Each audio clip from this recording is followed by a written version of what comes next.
A bombshell new report suggests that the FDA is so damaged it might need to be broken up. Researchers at Stanford have developed a new smart bandage technology that could dramatically speed healing. And drug startup Entact emerges from stealth mode by announcing that it has raised $81 million in funding. These are the stories we'll be covering on This Week in Healthcare Tech.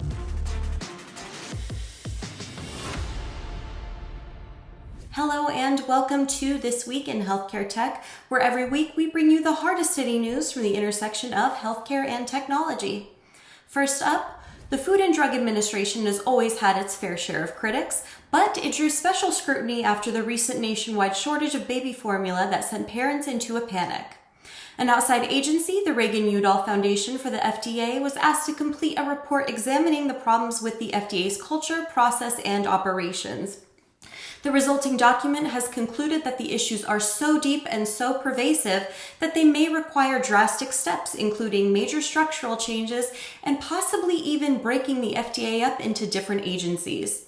In more hopeful news, researchers at Stanford University have developed a smart bandage technology that could help heal wounds faster through gentle electrical stimulation. The idea isn't particularly new, as multiple groups have tried to develop wearables that could monitor and repair injuries. The problem has always been that incorporating such sensors and electronics into a bandage has proven technically challenging. The Stanford team has succeeded where past attempts have failed by designing a small elastic printed circuit able to operate wirelessly without batteries. At this stage, the project has only been tested on mice, but the team is hopeful that it will be able to eventually move into human trials. Finally, drug startup Entact has announced a Series A of $81 million.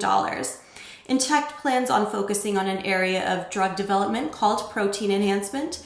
Whereas many biotech companies try to treat diseases by blocking deleterious proteins, protein enhancement instead attempts to do the same by restoring beneficial proteins. It's a promising new approach that could open up treatments for a variety of ailments, especially for cancer and autoimmune disorders.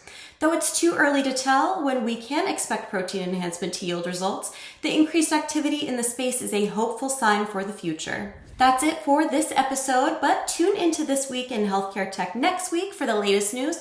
And don't forget to like this episode, subscribe to the channel, and share it with your friends. Thanks for joining me, and until next time.